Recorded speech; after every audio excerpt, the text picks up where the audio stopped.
International standards తో quality education అందిస్తుంది futuristic edu initiatives.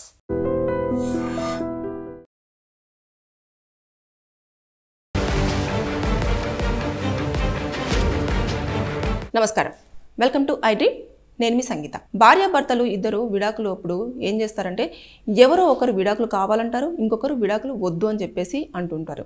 అది కోర్టులలో కూడా చాలా వరకు కేసులు కొన్ని ఇయర్స్ పాటు కూడా కంటిన్యూ అవుతూనే వస్తూ ఉంటాయి. ఎందుకు అనంటే ఇప్పుడు ఇద్దరు ఓకే అనుకుంటే విడాకులు త్వరగా అయిపోతాయి. అదేవిధంగా ఎన్నో కొన్ని కండిషన్స్కి ఒప్పుకున్న తర్వాత విడాకులు అనేవి త్వరగా అయిపోయే ఛాన్సెస్ ఉంటాయి. కానీ ఇక్కడ ఏం చేస్తారు అంటే కొన్ని సందర్భాలలో ఒకరు మాత్రం చాలా పట్టుగా ఉంటారు అన్నట్టు, నాకు విడాకులు వద్దు అంటే వద్దు, నాకు భర్త కావాలి, లేదంటే నేను భార్యతోటే జీవిస్తాను అని చెప్పేసి ఇలాంటి వాదనలు అనేవి అలా ఎన్ని ఇయర్స్ గడుస్తున్నా సరే అదే వాదనతోటి వాళ్ళు నడుస్తూ ఉంటారు. కాబట్టి ఇయర్స్ పాటు కూడా విడాకుల కేసు అనేది అక్కడ కోర్టులలో రన్ అవుతూనే ఉంటుంది. అయితే ఒక భార్యాభర్తలు ఇద్దరు కూడా 2009వ సంవత్సరంలో విడాకుల కోసం అని చెప్పేసి దాఖలు చేసుకోవడం జరిగింది. అంటే భర్త నేను ఈ భార్యతో కలిసి ఉండలేను, నాకు ఈమెతో సంతోషం లేదు, నాకు తిను సరిగ్గా సెట్ అవ్వట్లేదు అని చెప్పేసి ఏం చేశాడు అనంటే నాకు తిను అసలు ఏ విషయంలోనైనా సరే నాతో వాగ్వాదానికే దిగుతుంది తప్పించి నన్ను అర్థం చేసుకోవట్లేదు అంటూ 2009వ సంవత్సరంలో విడాకులను లోయర్ కోర్టులో వేసుకోవడం జరిగిన తర్వాత భార్య అక్కడ కూడా ఆమెకు సంబంధించినవన్నీ కూడా సబ్మిట్ చేసేస్తూ నేను భర్తతోటే కలిసి ఉంటాను, నాకు భర్తతోటే జీవించేలాగా పర్మిషన్ ఇవ్వండి అని చెప్పేసి అంటూ కోర్టులో అక్కడ లోయర్ కోర్టులో కూడా తన వైపునే వాదనలు వినిపించేసుకొని తనకు సంబంధించినట్టుగానే ఆర్డర్ అనేది రావడం జరిగింది.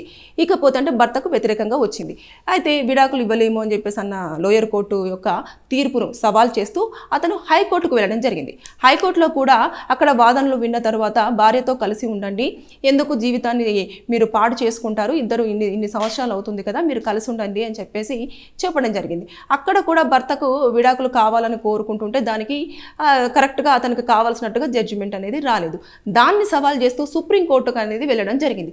సుప్రీంకోర్టుకు వెళ్ళిన తర్వాత అప్పుడు సుప్రీంకోర్టు ఏం చేసిందంటే ఈ కేసును కూడా 2 కోర్టులలో కూడా లోయర్ కోర్టు అదేవిధంగా హైకోర్టు ఇచ్చిన తీర్పులను పరిశీలించిన తర్వాత అదేవిధంగా వీరు భర్త తరపు నుంచి వెళ్ళి భార్య తరపు నుంచి వెళ్ళి కూడా అన్ని వాదనలను కూడా వినడం జరిగింది. విన్న తర్వాత 2009వ సంవత్సరం నుంచి వెళ్ళి ఇప్పటి వరకు కూడా మీరు విడాకులు అనేవి తీసుకోకుండా ఎవరి జీవితాలు వారు చూసుకోకుండా ఎందుకని ఇంత ప్రొలాంగ్ చేస్తున్నారు, నాకు ఇక్కడ భార్య చాలా పట్టుదలతో ఇతని మీద ఏదో కక్షపూర్వకంగానే ఇలా చేస్తుంది, తనను హింసించాలని, అంటే నాతో ఉన్నా లేకపోయినా తను ఇంకొక పెళ్లి చేసుకోకూడదు అన్న ఒక ఇంటెన్షన్తోనే ఈ విడాకుల కేసు అనేది ప్రొలాంగ్ చేస్తుంది అన్న ఉద్దేశం ఇక్కడ కనిపిస్తూ ఉంది అని చెప్పేసి సుప్రీంకోర్టు అనేది వాదనలు వినిపించి అంటే తన వర్షన్ చెప్పడం జరిగింది.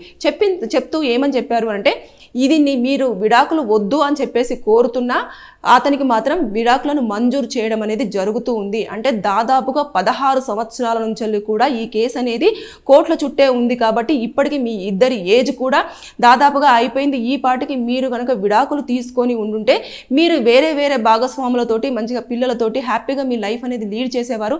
ఇటు మీరు సంతోషంగా లేకుండా అటు ఆ అబ్బాయిని సంతోషంగా ఉంచకుండా మీ ఇద్దరి లైఫ్స్ అనేవి కూడా మీరు డిస్టర్బ్ చేయడం అనేది జరిగింది. దాంతోపాటు మీకు మెయింటెనెన్స్ కావాలా, లేకపోతే మీకు ఒక వన్ టైం సెటిల్మెంట్ కావాలా, లేదు అంటే మీరు అతని మీద ఏమన్నా కక్ష తీర్చుకోవాలనుకుంటున్నారా అనేది మీరు ఇక్కడ క్లారిటీ లేదు. కాకపోతే మీరు కక్షపూర్వకంగానే లేదు అంటే అతని సంతోషాన్ని మీరు మొత్తం డిస్టర్బ్ చేయాలన్న కారణమే ఇక్కడ ఎక్కువగా కనిపిస్తుంది. కాబట్టి సుప్రీంకోర్టు చాలా స్పెషల్ కేసు కింద దాన్ని కన్సిడర్ చేసేస్తూ సెక్షన్ 142 ప్రకారంగా అంటే కొన్ని ఇంటెన్షనల్గా అంటే ఇలాంటి కేసులలో ఏం చేస్తారంటే తను ఈ పరిధికి మించి అంటే తీర్పులకు పరిధికి మించి ఈ సెక్షన్ కింద కూడా వారు ఉన్నత న్యాయస్థానం కూడా దీన్ని పరిగణలోకి తీసుకొని ఇలాంటి కేసులలో ఈ యొక్క పర్సన్ను ఆలోచించి ఇన్ని ఇయర్స్ను కూడా ఆలోచించి వారి జీవిత టైంను ఆలోచించి అతని టైము ప్లస్ తర్వాత ఏజ్ ఇవన్నిటిని గుర్తించిన తర్వాత అప్పుడు ఈ యొక్క సెక్షన్ను అప్లికేబుల్ చేస్తూ వారికి న్యాయం అనేది చేయడం జరుగుతుంది. ఇక్కడ భార్య విడాకులు వద్దు అన్నా కూడా భర్తకు విడాకులు శాంక్షన్ చేస్తూ మీ ఇద్దరి జీవితాన్ని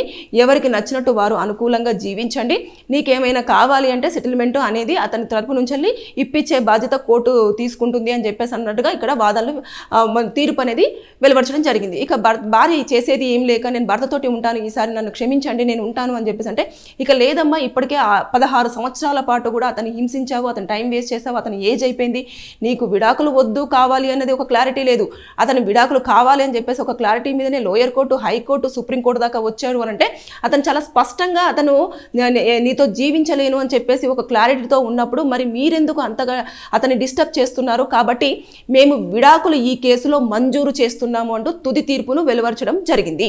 అంటే ఇట్లా చూసుకుంటే ఇప్పటికీ కోర్టులో కూడా చాలా వరకు కేసులు ఇయర్స్ పాటు కూడా పెండింగ్లో వస్తూనే ఉన్నాయి. ఎందుకు అంటే సరిగ్గా ఎవిడెన్సెస్ అన్ని లేకపోవడం. అంటే మీరు అనుకుంటూ ఉంటారు కొంతమంది, అయ్యో నా కేసు 20 సంవత్సరాల నుంచి కోర్టులో ఉంది కదా, నాకేమైనా న్యాయం జరుగుతుందేమో, ఈ కేసు అప్లికేబుల్ అవుతుందని. అంటే ప్రతి కేసులో కూడా డిఫరెంట్ వాదనలు ఉంటాయి, డిఫరెంట్ ఎవిడెన్సెస్ సబ్మిట్ చేయడం ఉంటుంది.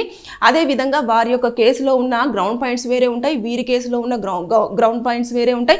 సో రకరకాల వాదనలు ప్లస్ తర్వాత రకరకాల ఎవిడెన్సెస్తో పాటు డిపెండ్ చేసేసుకొని కేసుని పూర్వపరాలు పరిశీలించిన తర్వాత నిర్ణయం అనేది ప్రకటించడం జరుగుతుంది. తీర్పును వెలువరచడానికి కూడా అన్ని రకాలుగా అన్ని యాంగిల్స్లో నుంచి కూడా దీన్ని కేసు తీసుకుంటారు. అంటే లోయర్ కోర్టులో న్యాయం జరగలేదు, హైకోర్టులో న్యాయం జరగలేదు, సుప్రీంకోర్టులో న్యాయం జరిగింది అని అంటే రీజన్ ఏంటి? అక్కడ ఇంటెన్షనల్గానే వైఫ్ చేస్తుంది అనేది అక్కడ చాలా క్లారిటీ ఉంది. ఎవరైతే ఎవిడెన్సెస్ సబ్మిట్ చేశారో దాని ప్రకారంగా హస్బెండ్ తరపున ఉన్న న్యాయవాది చాలా క్లియర్గా అక్కడ ఏం జరిగింది, ఇక్కడ ఏం జరిగింది, ఆ కోర్టులో ఎలాంటి మైనస్లు జరిగాయి, ఇక్కడ ఏం జరిగాయి అని చెప్పేసి పూర్తిది సమగ్రంగా కూడా సుప్రీంకోర్టులో సబ్మిట్ చేసి తన వాదనలు చాలా క్లియర్గా వినిపించారు. కాబట్టే దాన్ని బేస్ చేసుకొని సెక్షన్ 142 అప్లికేబుల్ చేస్తూ ఇందులో స్పెషల్గా డివోర్స్ అనేది హస్బెండ్కి ఇవ్వడం జరిగింది.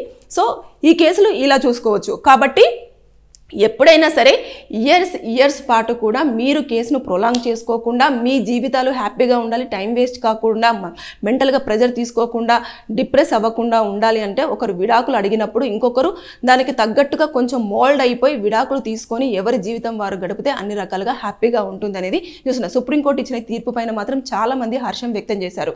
అంటే భర్తను చాలా ఇంటెన్షనల్గా చాలామంది వైఫ్స్ డిస్టర్బ్ చేస్తూ ఉంటారు. అంటే నాకు దక్కకపోతే ఇంకెవరికి దక్కదు, ఎవరిని పెళ్లి చేసుకోవద్దు, లైఫ్లో వాడు ఇలాగే ఉండాలి, పెళ్లి పెట్టాకులు లేకుండా ఇలాగే ఉండాలి, నేనే భార్యగా ఉండాలి, నేను ఎప్పుడు భార్య అంటే అప్పుడు భార్యగా నన్ను యాక్సెప్ట్ చేయాలి అన్న ధోరణిలో వ్యవహరిస్తున్నారు అనే దానికి పులి స్టాప్ పెట్టింది సుప్రీంకోర్టు అని చెప్పేసి కూడా చాలా మంది మగవారు హ్యాపీనెస్ వ్యక్తం చేస్తూ ఉన్నారు. ఏదేమైనా సరే ఈ కేసులో మాత్రం సుప్రీంకోర్టు ఇచ్చిన తీర్పుకు మాత్రం చాలా మంది ఆనందం వ్యక్తం చేస్తూ ఉన్నారు. Thank you. And for more videos, please subscribe to iDream. Please subscribe to iDream. Please subscribe iDream. And please subscribe to iDream. For more videos, subscribe to iDream. please like, share and subscribe to the channel. Congratulations, iDream. Subscribe to iDream. Subscribe to iDream. So subscribe to iDream Media. iDream ki iDream team andarki huge congratulations. Please subscribe iDream Media. Please subscribe to iDream. Subscribe iDream. Please subscribe to iDream. iDream అంటే నా కళల channel subscribe చేసుకున్నారు, నోరు తిరుగుతలేదు, మీరైతే గంట గుర్తు కొట్టండి. For more such videos, please subscribe to iDream. Subscribe to iDream. Please subscribe to iDream. Please subscribe iDream Media. Please do subscribe to iDream. Please subscribe to iDream Media. For best entertainment and information, please subscribe iDream. And don't forget to subscribe to iDream.